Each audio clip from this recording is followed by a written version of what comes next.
আর বলবো, তৃণমূলের মধ্যে সার্কাস চলছে। তৃণমূলতে পার্টিটা সার্কাসের পার্টি, ট্যাপিজের খেলা হচ্ছে, কে কখন ওদিকে যাচ্ছে, কে কোন দিকে আসছে। দেখেন না, ট্যাপিজের খেলায় এই লোক ওই জায়গায় চলে যাচ্ছে, ওই লোক এই জায়গায় চলে যাচ্ছে, জোকাররা দৌড়াদৌড়ি করছে, কেউ লাফিয়ে পড়ে হাসানোর চেষ্টা করছে। এসব সার্কাস দলে এরকম চলবে। আমাদের ট্র্যাকিং রাখতে হবে, আপনাদের উপরে ট্র্যাকিং রাখতে হবে। এই যে 5G আসছে, আরও ভালো ট্র্যাকিং রাখার ব্যবস্থা হবে।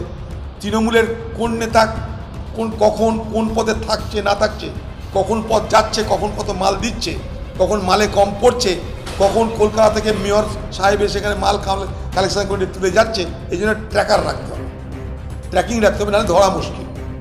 এত দ্রুত পরিবর্তন, এত ঘন ঘন পরিবর্তন ভাষণের, বাতলার, পদের, আপনাকে ট্র্যাকার মেনটেন করে সেগুলোর খোঁজ রাখতে হবে। আমাদের জন্য চিন্তার কারণ এই কারণে, আপনারা জানেন শ্রীলঙ্কা একটা দ্বীপ রাষ্ট্র, যার প্রচণ্ড স্ট্র্যাটেজিক ভ্যালু আছে, যার প্রচণ্ড স্ট্র্যাটেজিক ভ্যালু আছে। শ্রীলঙ্কা যে দ্বীপ, যার চারপাশে আছে ভারত মহাসাগর। দীর্ঘদিন ধরে ভারতবর্ষকে দুর্বল করার লক্ষ্যে চীন তার শাখা প্রশাখা বিস্তার করতে গিয়ে শ্রীলঙ্কাকে তাদের আর্থিক কবজায় আনার চেষ্টা করেছিল, এবং শ্রীলঙ্কার সরকারও বিশেষ করে মহেন্দ্র রাজাপক্সের আমলে চীনের সঙ্গে যে আর্থিক গাঁটছড়া বাঁধল, তার পরিণামে আজকে গোটা শ্রীলঙ্কা ঋণের জালে আবদ্ধ হয়ে গেল।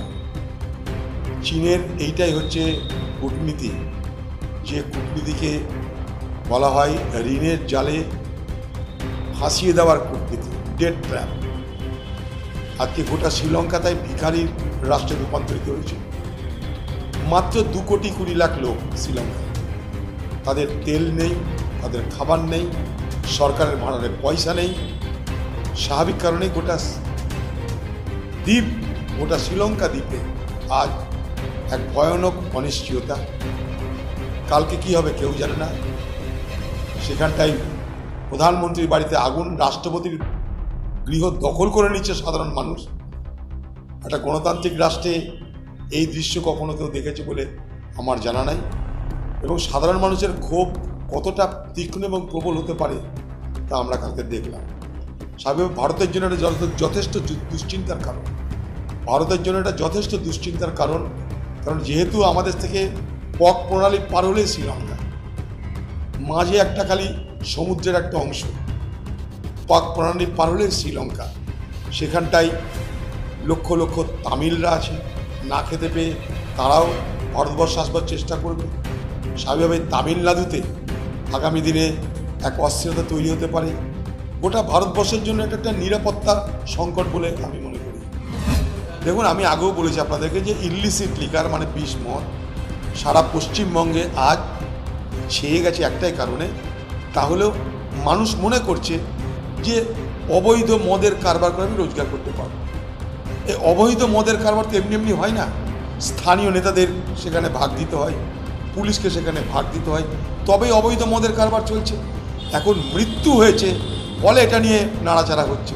মমতা ব্যানার্জির আগেও এই রাজ্যে দেখেছে অবৈধ মদে, বিষ মদে মৃত্যু। সেই মৃত্যুর পর সেই সমস্ত পরিবারকে 1-2 লাখ টাকা করে ভিক্ষা, এগুলো তো মমতা ব্যানার্জি দিয়েছে। আগামী দিনেও বর্ধমানে গিয়ে 1-2 লক্ষ টাকা করে ভিক্ষা দিয়ে দেবে, যে মদ খেলে অসুবিধা না, তুমি মরো, ভিক্ষার জন্য আমরা আছি। তো পশ্চিমবঙ্গে মদের কালচার ভয়ঙ্কর, কারণ একটাই যে এখানে সরকার সেটাকে উৎসাহিত করে। আপনারা হয়তো অনেকে জানেন না যে পশ্চিমবঙ্গে আজকে যেটা এক্সাইজ মানে মদের যে কারবার এক্সাইজ, তার উপরে রাজ্য সরকার তার লক্ষ্য বেঁধে দিয়েছে যে পশ্চিমবঙ্গে মদ বিক্রি করে 12,000 কোটি টাকা কামাতে হবে। পশ্চিমবঙ্গে মদ বিক্রি করে 12,000 কোটি টাকা কামাতে হবে। দিদি ফরমান দিয়েছে তার দপ্তরকে, যারা মদের কারবার দেখভাল করে। তাহলে বুঝতে পারছেন আমার রাজ্যে মদের কারবারের পিছনে সবথেকে বড় ভূমিকা কার। পাশের রাজ্য বিহার, সেখানে কিন্তু মদ বিক্রি বন্ধ। আমার রাজ্য পশ্চিমবঙ্গ, সরকার বলছে মদ বেচে খাও। তো সরকার যখন নিজে মদকে প্রমোট করছে, সস্তায় মদ দিচ্ছে। দিদি বলছে সস্তায় মদ দাও, মদ বেশি বিক্রি হবে, মদ বেশি বিক্রি হলে আমার রোজগার বাড়বে।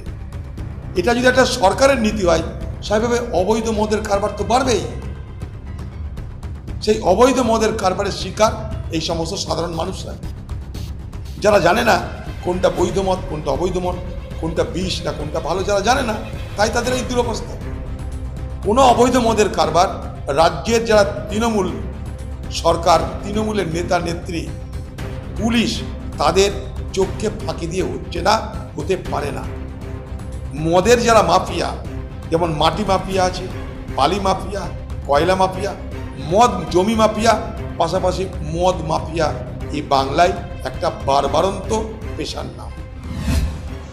না ঠিক কথা, কালী কেন বাঙালির হবে? শুধু কোনো দেবী কোনো একটা রাজ্যের হতে পারে না। যেমন ভগবান রামচন্দ্রকে বিজেপি যেন নিজের রামচন্দ্র বানিয়ে নিয়েছে। সে রামচন্দ্র শুধু মোদির রামচন্দ্র নয় বা বিজেপির রামচন্দ্র নয়। জয় সিয়ারাম বলা মানে সেটা বিজেপির হয়ে যাওয়া নয়। রামচন্দ্রকে তো মোটামুটি বিজেপি কবজা করেই নিয়েছে। তো ভালো লাগলো এটা কালীকে তাদেরও দেবী বলছে। নিশ্চয়ই সব দেবী সকলে। আমরা যাকে ঈশ্বর বলি, আজকে ঈদের দিন, ঈদুল আজহার দিন, মুসলমানরা তাকে আল্লাহ বলে। ফারাক তো এইটুকুই। তো আমরা সবাই সবাইকে যদি মেনে চলি, সব ধর্মের দেব দেবতাদের পয়গম্বরদের যদি আমরা সম্মান করতে শিখি, তাহলে ভারতবর্ষের মধ্যে এত সুন্দর, এত প্রেমের দেশ, মৈত্রীর দেশ পৃথিবীতে আর কোথাও থাকবে না।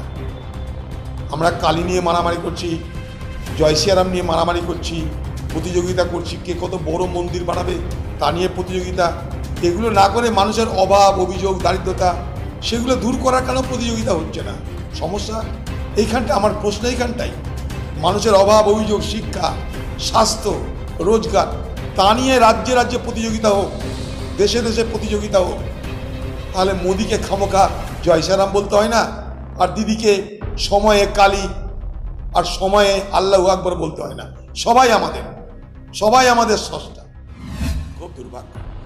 আমি কালকেও বলেছি যে অমরনাথের এই ঘটনায় এখনো পর্যন্ত কত মানুষের মৃত্যু সরকার তা স্পষ্ট করে বলতে পারছে না।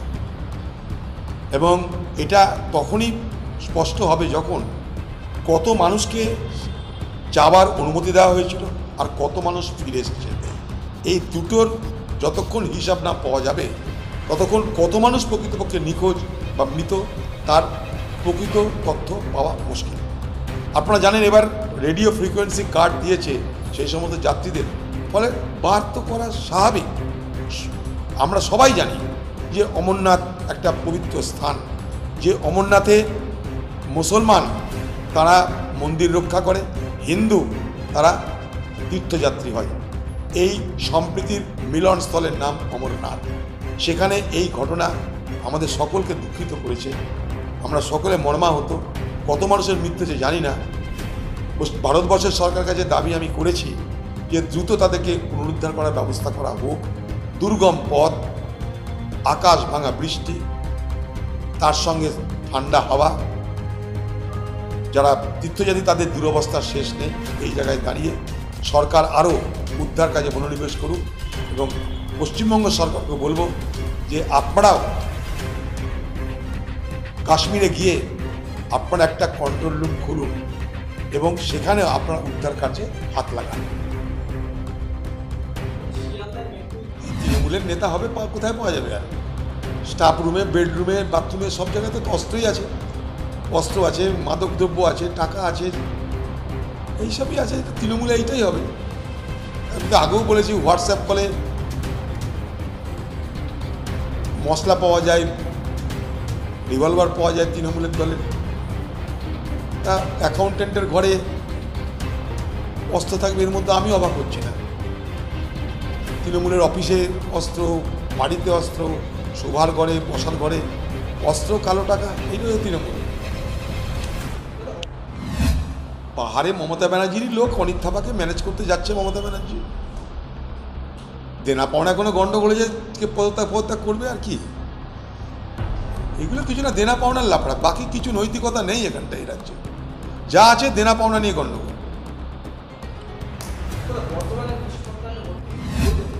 আর বলবো, তৃণমূলের মধ্যে সার্কাস চলছে। তৃণমূল তো এটা পার্টিটা সার্কাসের পার্টি, ট্যাপিজের খেলা হচ্ছে, কে কখন ওদিকে যাচ্ছে, কে কোন দিকে আসছে। দেখেন না, ট্যাপিজের খেলায় এই লোক ওই জায়গায় চলে যাচ্ছে, ওই লোক এই জায়গায় চলে যাচ্ছে, জোকাররা দৌড়াদৌড়ি করছে, কেউ লাফিয়ে পড়ে হাসানোর চেষ্টা করছে। এসব সার্কাস দলে এরকম চলবে? আমাদের ট্র্যাকিং রাখতে হবে, আপনাদের উপরে ট্র্যাকিং রাখতে হবে। এই যে 5G আসছে, আরও ভ্যালো ট্র্যাকিং রাখার ব্যবস্থা হবে। তৃণমূলের কোন নেতা কখন কোন পদে থাকছে না থাকছে, কখন পদ যাচ্ছে, কখন কত মাল দিচ্ছে, কখন মালে কম পড়ছে, কখন কলকাতা থেকে মেয়র সাহেবের সেখানে মাল কালেকশন করে তুলে যাচ্ছে, এই জন্য ট্র্যাকার রাখতে হবে, ট্র্যাকিং রাখতে হবে, নাহলে ধরা মুশকিল। এত দ্রুত পরিবর্তন, এত ঘন ঘন পরিবর্তন ভাষণের, পাতলার, পদের, আপনাকে ট্র্যাকার মেনটেন করে সেগুলোর খোঁজ রাখতে হবে। আমন্ত্রণ জানালে পারতো, আমন্ত্রণ জানানো ভদ্রতা। আমরা মুখ্যমন্ত্রীর ভদ্রতার জন্য আন্দোলন লড়াই করি, আমরা মুখ্যমন্ত্রীকে সম্মান দেওয়ার জন্য দাবি করি। মুখ্যমন্ত্রী কি করেন না করেন সেটা মুখ্যমন্ত্রী জানেন। এই যে এত জনসভা হচ্ছে, মুখ্যমন্ত্রীর প্রশাসনিক সভা হচ্ছে, সেখানে কোনো এমপি টেমপির ডাক ঠাক নেই, তাতে আমরা পরোয়া করি না, কারণ ওইসব সভায় আমরা যেতেও চাই না। কিন্তু ভদ্রতা করে কখনো দিদি আমাদের ডেকেছে বলে আমাদের কাছে আমাদের স্মরণে নেই, তো স্বাভাবিকভাবে দিদিকে কেউ না ডাকলে কিন্তু আমাদের অপমান লাগে। কারণ দিদি শুধু তৃণমূলের দিদি নয়, তিনি বাংলার মুখ্যমন্ত্রী। তো বাংলার মুখ্যমন্ত্রীকে অপমান করলে সেটা আমি মনে করি রাজ্যকে অপমান করা। তাই স্মৃতি ইরানিকে বা বিজেপি সরকারকে বলবো, কোনো রাজ্যে গিয়ে, সে বাংলায় হোক বা অন্য কোনো রাজ্যেই হোক, সেখানকার মুখ্যমন্ত্রীর সঙ্গে আলোচনা না করে, সেখানকার মুখ্যমন্ত্রীকে সম্মান না দিয়ে কোনো প্রকল্প, কোনো উদ্বোধন করা উচিত নয় বলে আমি মনে করি।